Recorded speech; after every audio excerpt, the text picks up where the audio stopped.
Wow. Durham Report comes out. Yes. Okay. Mainstream media, nobody even talks about it.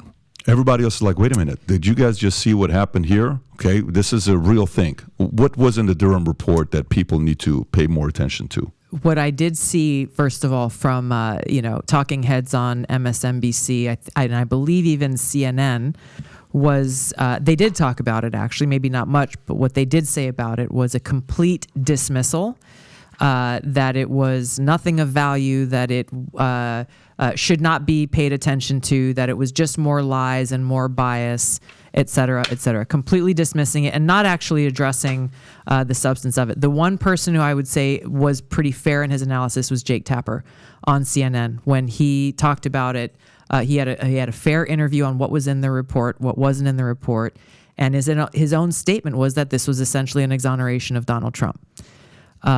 Fox News covered it, obviously. And I think overall, the major takeaway for people who don't have time to read the report or didn't catch it in the news is that it absolutely exposed the FBI. The FBI is being weaponized essentially by the Hillary Clinton camp. Barack Obama and his team were aware of it to go after and investigate and try to undermine Donald Trump's candidacy and presidency. I want to read this from Washington Examiner, May 19. Durham Report, 5 key takeaways from the bombshell findings into Trump-Russia investigation.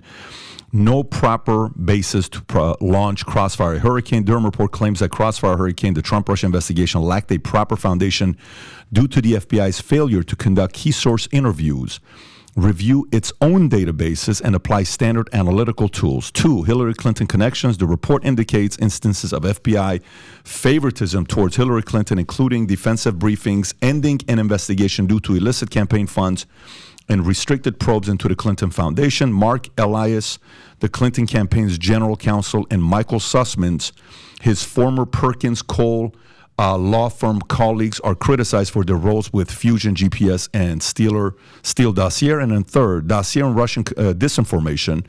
The report uncovers the use of unverified Steele report of Pfizer applications targeting former Trump campaign associate Carter Page. Intelligence might have compromised Steele's sources, and highlights that Igor Danchenko provided Steele with rumor and speculation. Number 4, no collusion. Durham's report suggests that absence of tangible collusion evidence at the onset of Crossfire Hurricane, while the FBI continuously upheld claims from Steele dossier disregarding contradiction information. Last but not least, no further crimes charged. The report culminated in only one guilty plea by ex-FBI lawyer Kevin Kleinsmith for document falsification, despite charges against Sussman and Danchenko, and report found no further criminal offenses. The reason why I'm bringing this up is because back in 2016, this is what Hillary Clinton said about you. Russia's grooming her to be the third-party candidate. She's the favorite of the Russians. They have a bunch of sites and bots and other ways of supporting her so far, just like Jill Stein did back in 2016. You responded, the queen of warmongers, embodiment of corruption, and personification of the rot that has sickened the Democratic Party for so long. I mean, you went gentle at her the way you did. So the reason why I'm kind of putting these two together is the following reason. One, a lot of smart people believed that Trump was tied to Russia. A lot of educated people. A lot of people that are professionals. They have degrees. They're smart. They're like, yeah, you know what? He is. And for 3 years, most of America actually believed it. And I know you try to sue Hillary Clinton, and I think that whole thing back and forth, 7 months later, whatever happened with that. But now Fox pays $787, to Dominion, and there's another $1.7 billion or $2.1 billion that's right now sitting with Smartmatic. I mean, are you kidding me? Like, do you not have any more where I feel like this is the part of Republicans where they screw up? You have something like this that just came out. Why not get lawyered up, create a fund of Americans that would want to fund this? Hey, this is how I would do it. Listen, guys, I'm not doing this alone. I'm not going to pay the legal fees. It's going to cost a lot of money. You really want this?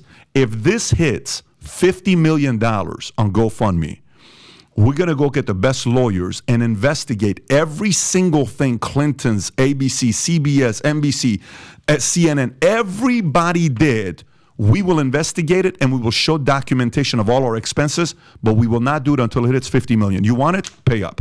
Pay some money to GoFundMe. Why isn't that happening? I feel like a lot of American people are sitting there saying, dude, all this shit, show some backbone, go fight, give a lawsuit, do something about it. You're not doing nothing about it. Yeah. What are your thoughts on this? I mean, it's a great question. Without any response or true accountability, there's no reason why this kind of thing wouldn't happen again. There's a reason why people believed all of it. It's a reason why people, when Hillary Clinton said that to me, my first reaction was like, this is so insane, it's laughable. Were you expecting it at all when she said that? Of course not. No, I wasn't. Came out of left field. Only reason I'm asking is like, were you hearing behind closed doors she was saying it to other people? I knew that there were murmurs. Okay. Because I mean, look at what happened to Donald Trump. It became the go-to line when they didn't like what someone was saying. It was automatically like, oh, Sure. okay, these are Russian talking points, or it became kind of that thing. I was not expecting, the former Secretary of State, former U.S. Senator, former First Lady, to spend the time talking about me in this light and smearing me and trying to cancel me.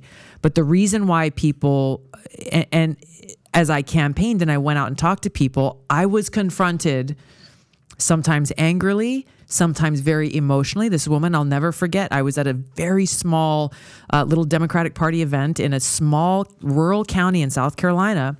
And this woman who was the chair of that county Democratic Party came up to me. There's probably 50 people in the room. And she put her hands on my shoulder, and she was so serious, and her eyes were almost welling up with tears. And she said, I need to look you in the eyes and ask you, are you working for Putin? She was not joking. It was a very, she obviously took her role seriously. She took her leadership seriously. This was something that was really, really concerning to her. And I looked her directly back in the eye and I said, I love my country so much so that I'm willing to die to protect and defend the United States of America and the American people. Does that answer your question? She said, yes, thank you. But the fact that it impacted her so deeply shows not only, again, the influence of the Clintons, Hillary Clinton, but what is that machine? Why is it that these things become believable? Why are they never questioned? Why is there never a request for evidence? Why didn't Axelrod in that conversation say, oh, really interesting. What evidence do you have to prove that point? These things were never asked in the mainstream media. They just repeat the talking point over and over, just as they did during the Trump campaign and the Trump presidency, without actually asking for evidence. Why aren't they asking? Because they don't care.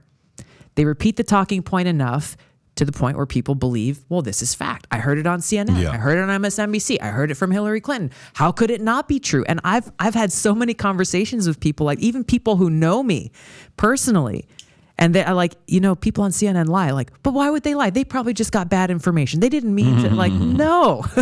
There's nefarious intent here to manipulate the American people to believe certain things so that then they take action in the interest of that status quo. The Hunter Biden laptop, the 51 senior former intelligence officials. There's unfortunately many examples of how these lies are created, spread, and perpetuated in order to achieve a specific outcome. And you're right, Pat. If there's no accountability, if there's no action taken, these are some of the things that we need to be continuing to look out for as we head into this next election. That would be one of my rally cries. I would say, listen, here's what we'll do. You want us to find out more about this? I want you to also put put your money where your mouth is. $50, $100. You're not giving it to me. You're giving it to the contribution. Let's go figure this thing out. And we'll go get the best lawyers. But obviously you're qualified to talk about this. That's why I wanted to ask you about it, on how much impact it had. If a woman's coming up to you saying, I got to look at you in your eyes to see if you're an asset to Putin. It broke my heart to hear her say that, because I could tell it was hurting her. It tells you propaganda works. Yeah. It's very effective. Were you going to say something? I just wanted to understand, why do you think Hillary Clinton targeted you, of all people, of anyone in politics? What was her goal targeting you and labeling you a Russian asset? Broadly, I was someone who over the years, even as she was Secretary of State under President Obama, was very outspoken and very critical of her decisions, her influence, obviously critical of the president at the time of some of those foreign policy decisions. when I left as vice chair of the DNC to endorse Bernie Sanders because of his position on foreign policy, speaking out very clearly and critically on Hillary Clinton's foreign policy, fairly certain that put me on their list, which I'm told is a very, very real thing. Being somebody that they couldn't control and who had the audacity to challenge them is my guess is why she has chosen on more than one occasion to try to smear me. It was interesting. One of the interviews that I did I think it was actually on MSNBC right after I left as vice chair of the DNC. The host of the show, and I don't remember who exactly it was, the host of the show, it was right before a presidential primary debate. They said, "Tulsi, aren't you afraid of the Clintons and what they might do?" And it was live television. It wasn't a pre-tape. Oh, damn. And I smiled. I said, "No, I'm not."